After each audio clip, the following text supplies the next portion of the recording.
Tired of the everyday grind? Ever dream of a life of romantic adventure? Want to get away from it all? We offer you Escape. Escape, designed to free you from the four walls of today for a half hour of high adventure.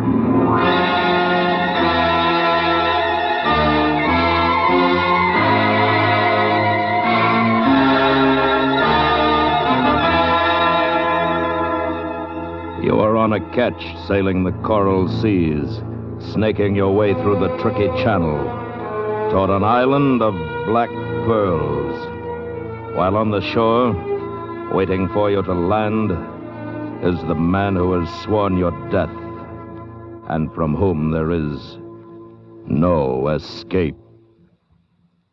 Listen now as Escape brings you Robert Tallman's story, The King of Owanatu.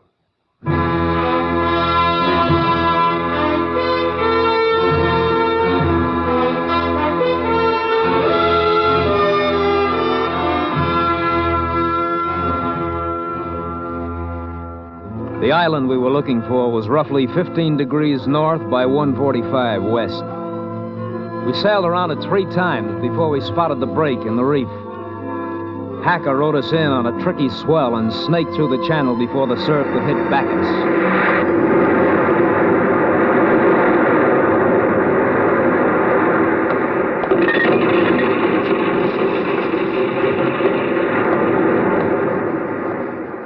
There we are, all installed and ready for business.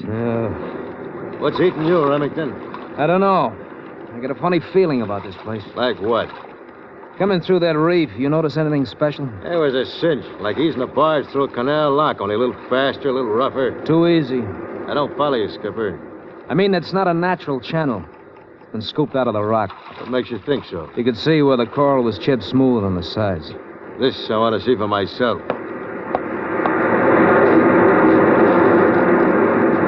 Skipper! Yeah? Skipper, come here!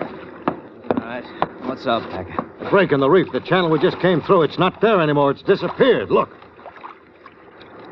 Yeah. It couldn't be, Skipper. It just couldn't. Couldn't, but it is. Solid wall. Break in the reef is closed. But how? You said it was like easing a barge through a canal lock, didn't you? You mean somebody, they got some kind of an underwater floodgate or something? Or something. Maybe... Hey, someone on the beach. Ahoy! The boat! Looks like we'll get some answers pretty soon. Ahoy! The beach! What island is this? Stay aboard. I'm coming out. He's a white man, all right. Yeah, looks like he lives here, too. Those natives look like Marquesans. They don't belong to these islands. Neither does that outrigger. I'm going below and break out the rifles. Don't be stupid, Hacker. They're obviously not armed. What do you say we should do? Wait till we find out what it's all about. Let him do the talking. Whatever you do, don't mention the pearls. Our story is we're lost. We've put in for water and supplies.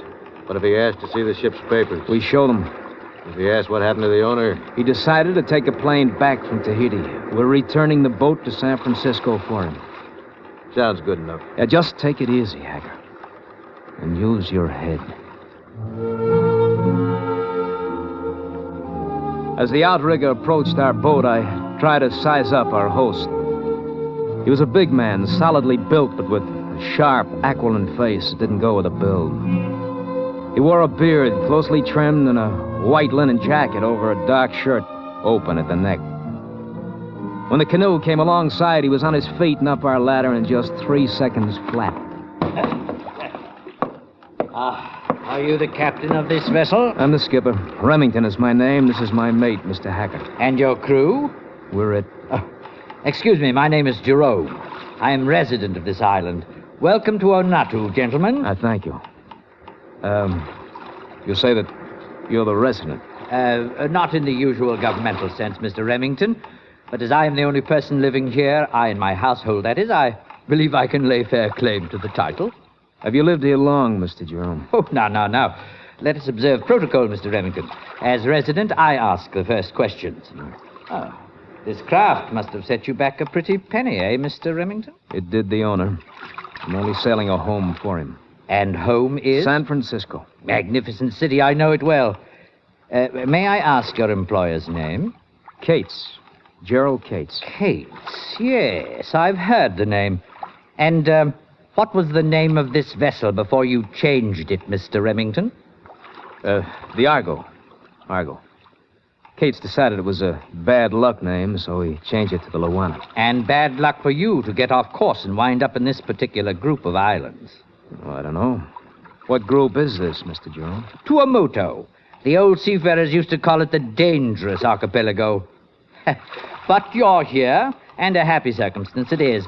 I'm seldom blessed with visitors, as you may well imagine.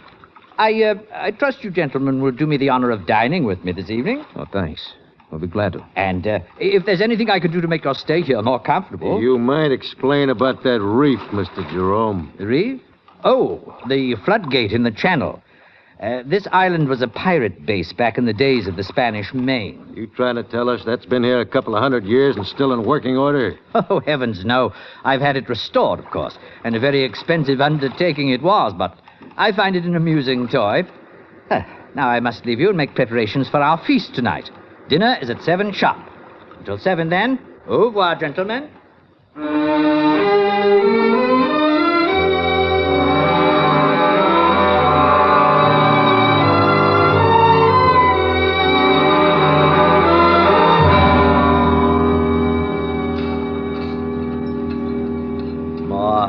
Brandy, gentlemen? No, thanks. I trust my humble board was worth coming ashore for.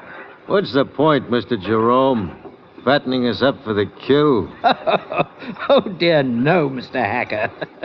I dare say some of my natives have tasted long pig in their time, but I have expressly forbidden it here.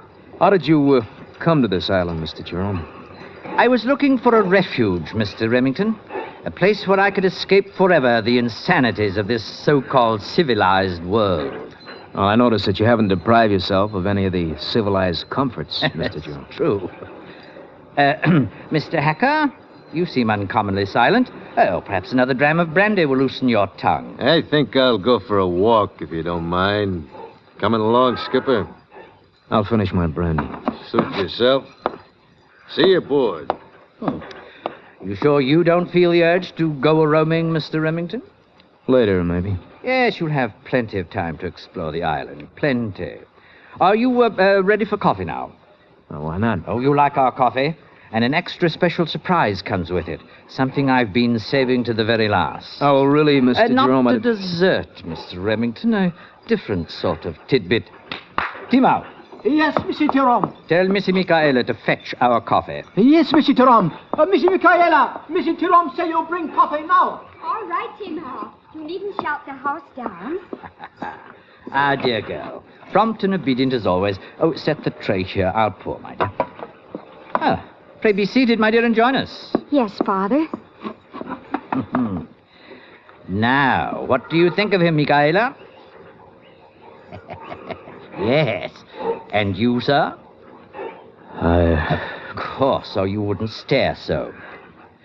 Michaela was not born on the island. Her mother died in childbirth, and I brought her here a babe in arms. She has no memory of the outside world.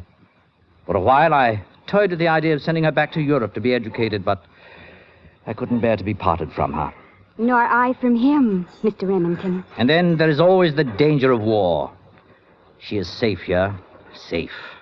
My father is always so concerned with my safety, Mr. Remington. Sometimes I wish there were a volcano on the island. I would climb right up to the crater and spit in it, just to give him something to really worry about. How did you find us, Mr. Remington? Maybe I'm psychic, Mr. Jerome. Maybe I just smell that perfume you're wearing. Oh, is it too much? No. It's like you. It's fresh, at the same time, mysterious. That sounds like my cue to totter off to bed. No, please don't get up.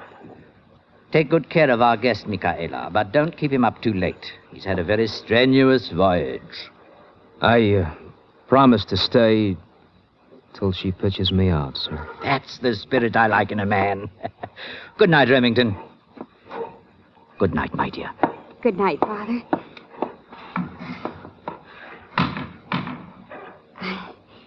Now, Mr. Remington, tell me why I'm so mysterious. We shall start with names. You may call me Michaela. What shall I call you? My first name is Charles. It's no good. The natives will call you Missy Tarley. At least that's better than Chuck. Is that what they call you at home? Home? I never had one. You have one now. I have? Yes. Right here. I'd love to believe that. Well, you may be quite certain of it, Charles. Why, Michaela? Because Father will never let you leave the island. He never lets anyone leave.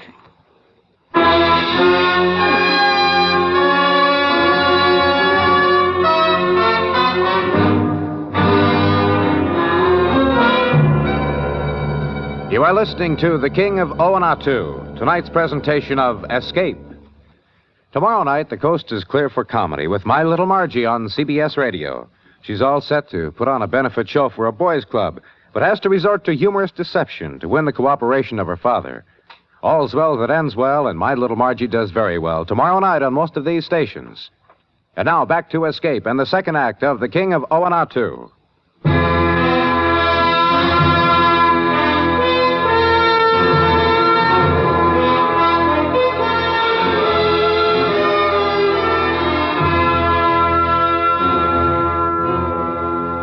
I'd come to the island looking for pearls.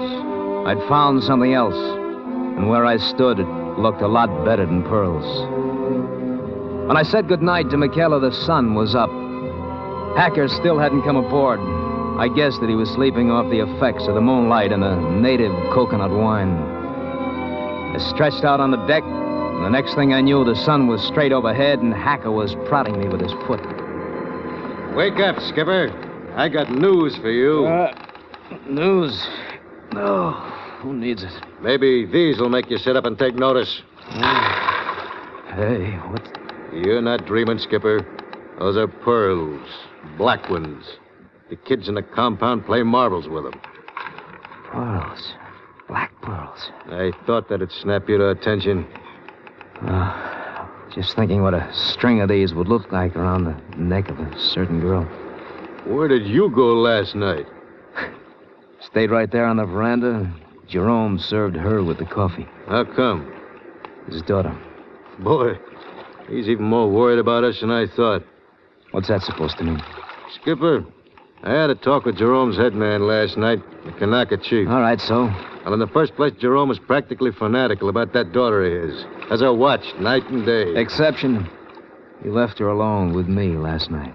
Don't be too sure of that. Why should he have her watched? Some of the natives are homesick for their own island.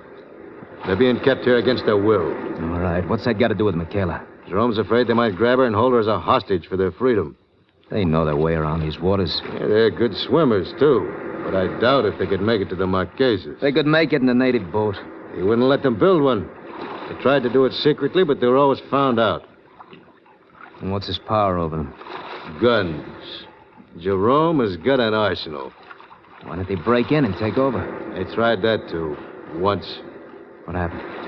The lucky ones were shot dead on the spot. The lucky ones? Yeah. The others were tortured, hung up over a fire, and slowly toasted from the toes up. Why? Why? Why would any man go to such extremes to hold on to a few native workers that could easily be replaced? You're the one with a college education. You tell me. He said something last night. His daughter, I mean. She said he never lets anybody leave the island. She should know. Thought she was kidding. Some kidder, that dog. She's okay, Hacker. You got it bad. Yeah. I wonder how she'll feel after we've knocked off her daddy. What are you talking about? About getting off this island. One thing I'm sure of, we'll never make it as long as Jerome is alive. Well, there's one sure way to find out. How's that? Ask him, Hacker, my boy. Ask him.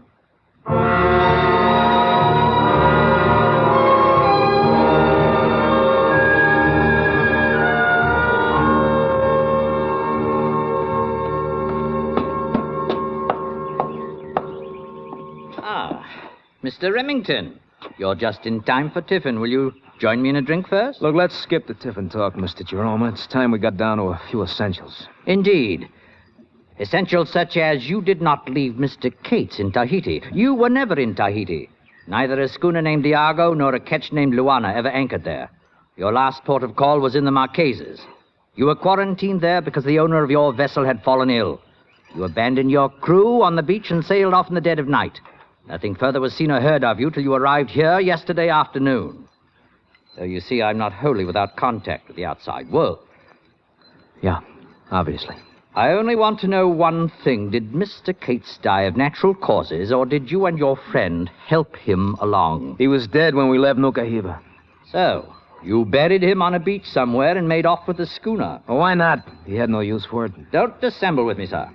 I know that your shipmate has been snooping about the island, making inquiries about the pearl beds. Somehow you heard about the pearls on this island, and you came here hoping to help yourself to a fortune. Now, isn't that true? We took a chance. We can do it again. No, you can, but you won't. Why not? Because the moment you sail out of my lagoon, I shall radio every police, constabulary, and Coast Guard station from Australia to San Francisco, and you'll be hanged as murderers and mutineers. All right, why? Why are you doing this to us? Quite simply, I don't want you to leave the island. Well, why not? Why are you so determined to keep us here? Many reasons, Mr. Remington. My daughter likes you.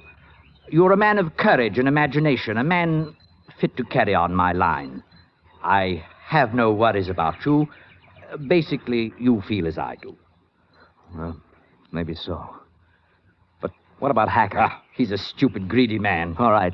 Let him clean out the pearls and go. I was tempted to that for a moment, but no. The pearls are too valuable, too unusual. Questions would be asked. Sooner or later, Hacker's tongue would be loosened, whether by whiskey or by force.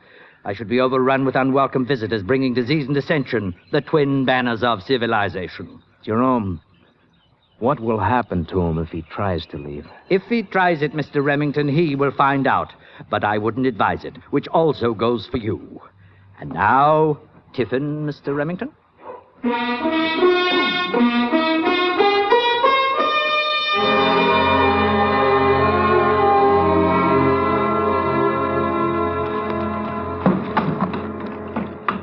Who's there? Me, Skipper. Throw over the ladder.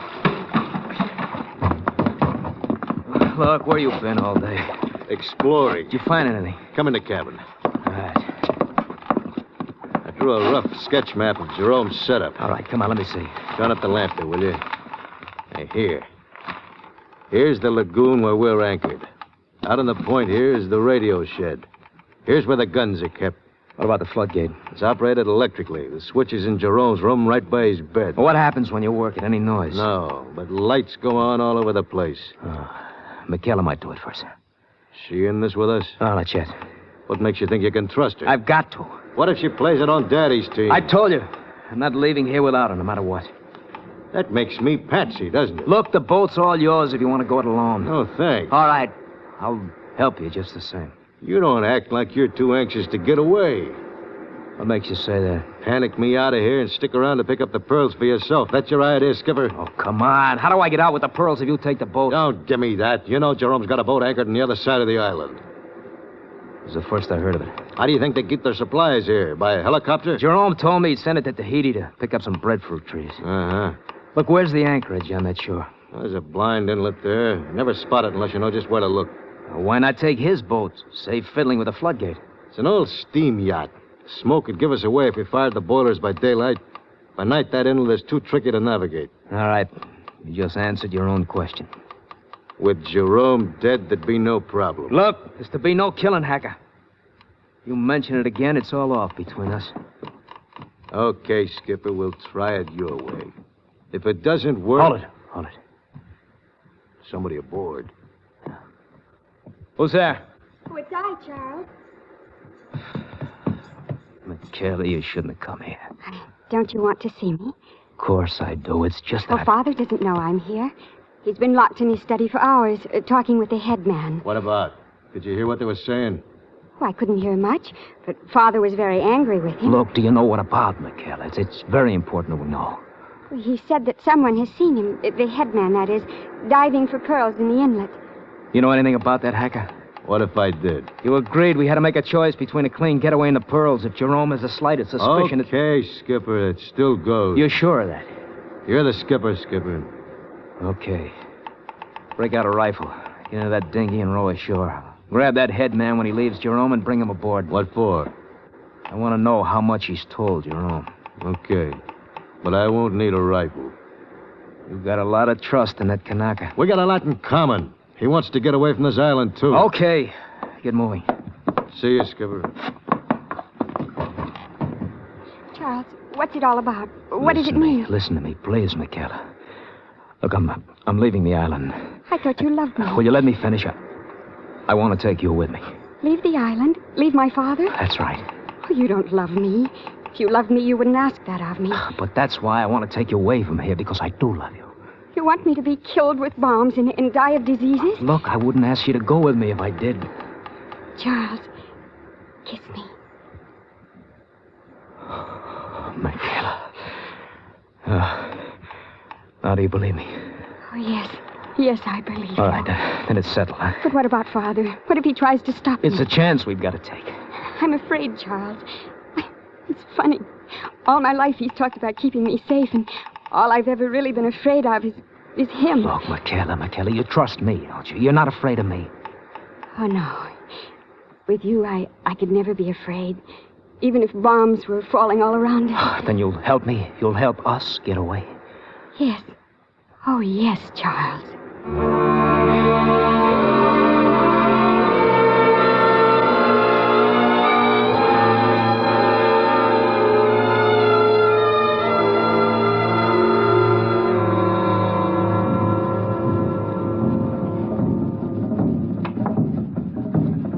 Our getaway was planned for the following night.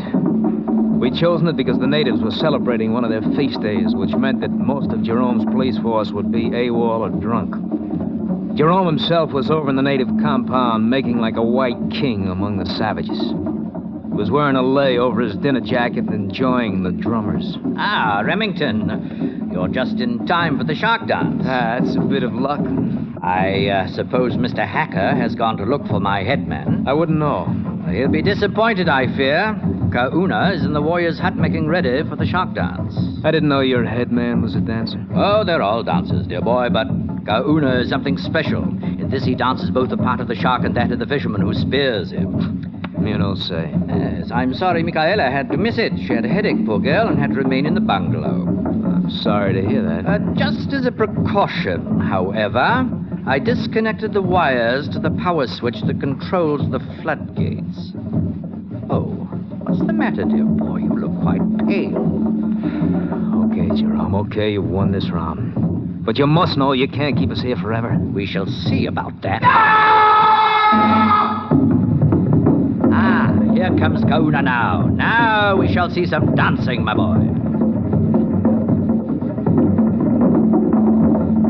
The only difference between the shark dance and the others I'd seen was the wicked-looking fish spear that Kauna kept brandishing as he went through his paces. Jerome's attention was riveted on the dancers, and someone touched my sleeve. It was Michaela. Charles, the most terrible thing has happened. The floodgate. I know. Your father just told me. Well, how did he find out? Who told him? Hacker, who else? Yes, but... I should have known when we heard that headman had been diving for pearls. I don't understand. Look over there to the north. It's smoke. Hacker's getting up steam for a getaway in the yacht. He spilled our plan to your father to divert his attention to our boat in the lagoon.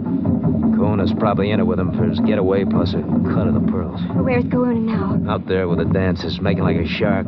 What are we going to do? Hacker can't get that yacht out without help, so... well, we may as well watch the dancing for a while.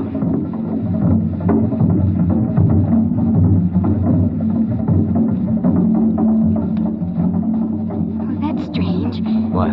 That isn't the shark dance he's doing. What is it? I don't know. It's... Charles! What is it? What's the matter? Oh, Father, watch out! That spear! He's going to... Oh, Father! Charles, the spear's in his Look, chest! you stay here. You stay right here. Oh!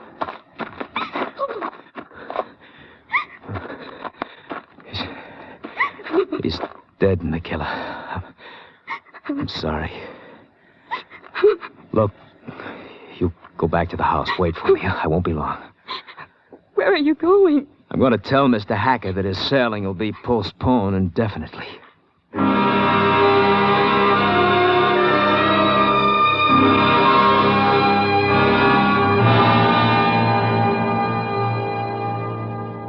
I could have saved myself a hike across the island.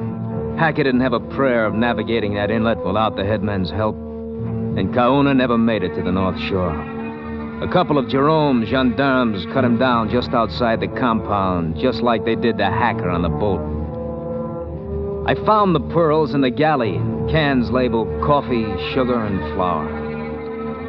I picked out enough for a matching string for Michaela, and I dumped the rest back into the water. It was a crazy thing to do, but as I look back on it, maybe it wasn't so crazy after all. In a way, Jerome was right. It was a nice island. And the way things are going in the world, I might want to go back and settle down there myself someday. So, why spoil it?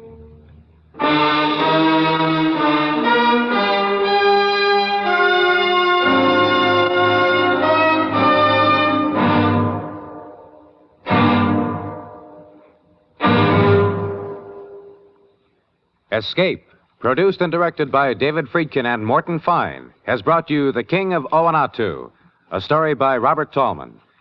Featured in the cast were Anthony Barrett, Clayton Post, and Joseph Kearns. Also heard were Sammy Hill and Jack Carroll. Your announcer, Bill Anders. The special music for Escape is composed and conducted by Leith Stevens. Next week. You are somewhere in the Pacific, out of Leyte in the Philippines, charting a course of south by southeast. When out of the deep of the sea, a new volcano is born, and your ship is caught in the middle of it, from which there is no escape. So listen next week when Escape brings you Vincent McHugh's story, The Boiling Sea.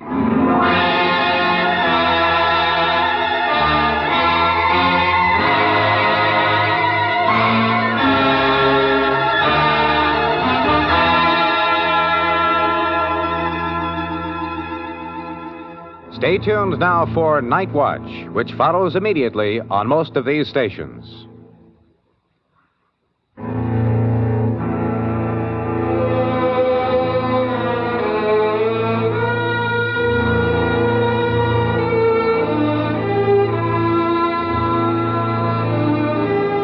America listens most to the CBS Radio Network.